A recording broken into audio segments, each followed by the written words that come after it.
역사는 그렇다 칩시다. 그런데 이재명이 바라보고 있는 대한민국 경제는 어떨까요? 야, 저는 정말 이 이야기를 듣고 기가 막히는 줄 알았어요. 대한민국이 북한보다 못하다 경제가? 이런 주장을 펼칩니다. 야, 어떻게 아무리 그렇지만 이런 주장을 할까? 또 이런 이야기를 합니다. 대통령 부인이 주가 조작을 수사조차 하지 않는다. 불공정성이 전 세계에서 가장 주가가 저평가되도록 만들었다. 외교정책 실패로 러시아와 북한이 가까워졌고 외국인의 당장 전쟁이 나도 이상할 게 없는 불안한 나라가 됐다. 이런 이야기를 합니다. 자, 김건희 여사 특검법을 안 해서 지금 주가가 떨어졌대요. 이 특검법을 하면 주가가 오를 거라 그럽니다. 자, 그리고 북한하고요. 1년 10개월도 안 되는 기간에 북한보다 못한 무역 적자국이 됐다.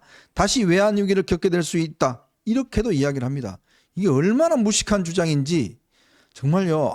아니 김건희 여사 특검법을 안 했다고 주가가 떨어졌다고요? 그 대한민국이 지금 북한보다 못하다고요? 이게 진짜 진실입니까? 여러분들 아시다시피 북한하고 우리는 이제 경제 전쟁에서는 이미 게임이 오버입니다. 게임이즈 오버. 우리 경제 규모가요. 북한의 60배가 됩니다. 근데 북한은 폐쇄 국가이고 우리는 열린 통상 대국 아닙니까? 네. 무역 대국입니다. 그래서 무역액으로 따지면 뭐 1,500배 정도 차이가 납니다. 네. 근데요. 작년 상반기에 우리가 무역 적자였어요. 작년 상반기에. 네. 코로나, 그다음에 우크라이나 전쟁 등등으로 인한 세계적 글로벌 공급망 교란, 또 뭐 수요 위축 뭐 이런 걸로 인해서 작년 상반기 중에 이 무역 적자였습니다. 그런데 작년 6월부터 이게 호전이 됩니다. 네. 무역 적자가 흑자로 호전이 되면서 우리가 지난번에 한번 했었잖아요. 네. 이 문제. 맞아요. 금년 들어서 한국 수출이 뭐 반도체가 본격적으로 회복이 되면서 쭉 이끌고 있다. 그래갖고 지난 3월까지 연 10개월 연속 지금 무역 흑자 행진이에요. 무역 흑자 행진인데 이걸 빼놓고 작년 상반기에 무역 적자가 있던 거 있잖아요. 네. 그걸 가지고 무역 적자가 세계 202건이다. 그 얘기를 하고 북한보다 많다는데 아니 북한은요 폐쇄 국가다 보니까 무역 얘기라는 게 별 의미가 없어요. 무역이 무슨 북한이 그러니까 무슨 무역을 합니까? 무역 적자라는 게 수출 수입, 수출 마이너스 수입 해갖고 나오는 숫자가 무역 적자 아닙니까? 네. 수출보다 수입이 많으면 무역 적자고 수입보다 수출이 많으면 무역 흑자 아닙니까? 근데 북한은 무역 적자가 있지만 워낙 이게 폐쇄 국가다 보니까 작아요. 작다 보니까 무역 적자도 조그맣죠. 그 경제 규모가 우리하고 60배. 근데 그걸 단순 비교해갖고 우리가 북한보다 못한 나라다. 야, 너 그럼 갖고 북한 가서 살아. 어? 그 김정은이 그렇게 경제를 잘했다는 이야기인가요? 참 기가 막 그런 굶어 주는 사람이 있습니까? 자, 이게 바로 그겁니다. 이 이재명이 아까 인용했던 게 지난해 상반기 기준이고요. 무역 규모가 클수록 당연히 흑자나 적자 규모가 커지는 건 상식 아니겠습니까? 자, 아까 작년에 그 상반기 같은 경우는 여러 가지 대외적 환경 때문에 안 좋았어요. 그때 우리나라가요. 전 세계 208개 국가 중에서 우리나라 172위를 냈습니다. 자, 그런데 우리 경제의 400분의 1밖에 안 돼요, 북한이. 이게 안 되는데 북한의 무역 규모가 119위를 했습니다. 요것만 넣고 보면 북한이 우리나라 등수를 앞섰죠. 그런데요, 작년에 미국이 몇 등인지 아십니까? 208등을 했습니다. 영국이요, 206등을 했습니다. 프랑스가 205등을 했어요. 일본이 202등을 했습니다. 왜냐? 경제 규모가 큰 나라일수록 이 규모가 적자 규모가 크지 않습니까? 당연히 그런 거죠. 그것 자체는. 요것만 딱 떼어놓고 우리 경제가 북한보다 못했다. 이렇게 주장을 하고 있는 겁니다. 그리고요. 지금 우리나라가 올해 상반기에 1분기에요. 외국 자본들이 우리나라 투자가 되면서 사상 최대 규모의 직간접 투자를 기록했습니다. 올해 초에요. 지금 올해 상반기에 우리나라 주식 순매수액이에요. 국내 상장선 15조 8,300원입니다. 이게요. 집계가 시작된 지 최대 규모입니다. 집계가 시작된 최대 규모의 주식 순매수액 국가가 됐어요. 자, 그리고요. 이 우리나라 같은 기간에 외국인 직접 투자 FDI는요. 70억 5천만 달러입니다. 사상 최고액입니다. 이게 윤석열 대통령이 지난 1월 달에 이 수출 외국 많이 갔다 왔지 않습니까? 그거로 인한 효과 때문에 이 올 상반기에 외국인 직접 투자 FDI가 70억 5천만 달러. 사상 최대 규모입니다. 그리고 이 지금 이 우리나라가 지금 이 연속 흑자 행진을 지난해 3월부터 10개월 연속 흑자 행진을 기록하고 그래서 있어요. 올 1, 2, 3월 무역 흑자액만 해갖고 90억 달러예요. 네. 이걸로 따지면은 작년 기준치로 작년 그 수치로 보면 세계 6위의 성과를 거뒀다는 거고, 그냥 우리가 반드시 알아야 될 게 작년 상반기까지 이제 무역 적자가 꽤 있었잖아요. 네. 그 원인이 뭐냐? 에너지 수입이 너무 과다했던 맞습니다. 거예요. 에너지 수입이. 근데 그 탈원전 에너지 때문에 수입이 그렇잖아요. 왜 이렇게 과다할 수밖에 없었는? 그게 바로 탈원전 때문이에요. 네. 멀쩡한 월성 뭐 메토기 중단시키고 뭐 하고 그러면서 LNG 이게 엄청 비싸요. 네. LNG 이런 거 수입하다 보니까 거기서 이 적자폭이 커진 거예요. 맞습니다. 바로 작년 이재명 말로 뭐 세계 뭐 무역 적자가 세계 뭐 172, 뭐 202 수준까지 갔다. 북한보다 무역 적자폭이 컸다. 그게 바로 그 원인이 거기서 나오는 겁니다. 아니 정말 참 경제를 아무리 몰라도 어디서 배웠는지 모르겠지만 경제를 뭐 뒤로 배웠는지 모르겠지만 어떻게 북한하고 우리를 비교해서 북한보다 우리가 못하다는 이야기를 합니까? 북한이 우리 400분의 1밖에 안 됩니다. 경제 규모가. 그만큼 그리고 북한이라는 나라가 무역이 도대체 어디가 있나요? 중국하고 러시아하고 하는 거 이외에 북한에 무역이 어디 있습니까? 그런 나라하고 대한민국하고 지금 우리가 뒤졌다라고 등수만 보고 그거를 제1당의 대표가 공개 연설에서 그렇게 이야기를 하는 거예요? 진짜 이거는요. 무식해도 이런 무식한 게 없습니다. 그리고 지금 올 1월 달부터 통계는 깡그리 무시하고 제일 안 좋을 때를 이야기를 들면서 우리가 무슨 외환위기다.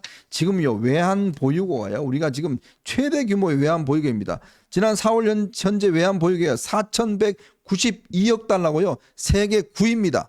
세계 9위에 4,192억 달러를 지금 우리가 보유하고 있습니다. 9위에 보유하고 있습니다. 이런 그러니까 나라가 지금 뭐 어떻게 망한다고요? 아 이게 이재명 외환 위기, IMF 외환 위기가 또 올 수 있다. 야, 저 정도 4천억 달러 이상의 외환 보유고가 있는데 이렇게 얘기하고 올해는요. 작년 상반기는 그 문재인 탈원전 정책 때문에 그렇게 무역 적자가 많았지만 이제 다 회복하고 반도체 경기가 본격적으로 회복되면서요. 올해 우리나라 수출액이요. 7천억 달러 이 목표치가 그렇습니다. 그걸 돌파하게 되면은 이제 무역 흑자 엄청나게 늘어날 것이고요.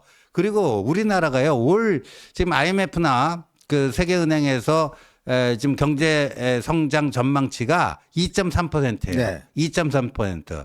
작년에 이재명과 저 좌빨들이요.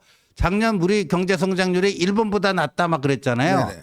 근데 올해 일본은요. 0점대로 다시 내려갑니다. 뭐 유럽, 독일 뭐 이런 데 다 0점대예요. 네. 미국만 이제 2.1인가 뭐 되고요. 우리가 2.3. 본격적인 경기 회복 국면으로 지금 들어가고 있다 하는 말씀드립니다. 자, 이렇게 국가 경제에 대해서도 전혀 모르는 사람인데 개항을의 지역 경제는 제대로 알겠습니까? 당연 진짜요? 모르죠. 당연히 모르죠. 자, 그 아주 대표적인 장면이 하나 포착된 게 있습니다. 자, 여러분 이거 한번 보고 가실까요?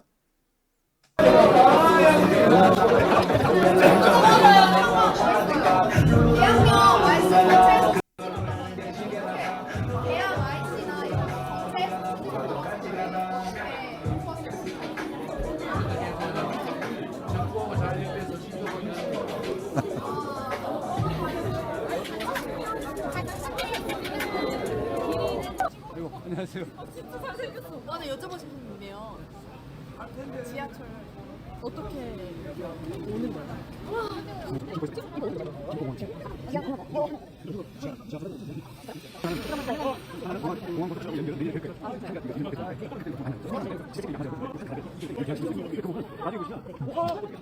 그게 없으면 그 지하에 층이 맞아서 못 들어가거든요. 이게 돼 있어요. 그걸 확인하고 오케이를 받아가지고 그냥 거기 고양이랑 싸우는데 그거를 고양이께서 사진 찍고 하는 거예요. 그래서 알겠습니다. 그 다음에는 동양동 맞춤. 네, 네, 감사합니다. 너무 비교가 되죠. 보셨습니까? 자, 이 지금 젊은이가요. 이재명 대표 이제 오는데 개항 IC 정체를 어떻게 해결하시겠습니까? 하니까 뭐 정부하고 잘 협의해서 신속하게 추진하겠습니다. 야, 진짜 그걸 답이라고 하냐? 아, 정말 이렇게 웃길 수가 있어요. 야, 그러니까 뭔 이야기인지 모르는 거예요. 오죽했으면 개항에 있는 아파트 이름도 못 되지 않습니까?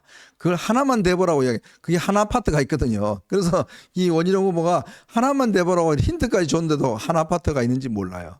자, 그런데 좀 전에 아까 그 영상 보셨지만 그 한 학생이 이제 뭐 지하철 그 물으니까요. 지금 저 원희룡 후보 답변 한번 보셨죠? 어떻게 답변합니까?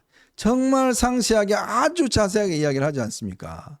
이게 너무나 격차가 그 지역의 문제에 대해서 얼마나 알고 있는지, 얼마나 제대로 그대로 파악하고 있는지, 의지가 있는지 그럼요. 그걸 아주 대표적으로 보여주는 게 바로 이 장면입니다. 음. 자, 감독님 처음 한번 다시 한번 볼까요? 자, 이재명 대표가 어느 식당에 가서 그 젊은이들로부터 개항 IC 이 정책 어떻게 해결할 거냐 물었습니다. 거기에 대해서 이재명 대표 어떤 대답을 하는지 한번 보실까요? 다시 한번 보죠. 명장면이에요.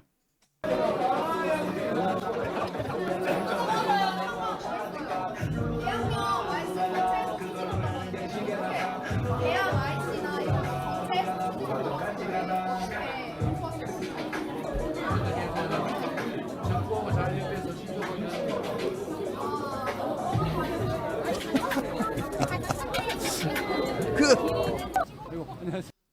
진짜 잘생겼어. 나는 여쭤보고 싶은 게 있네요. 지하철 어떻게 오는 거야?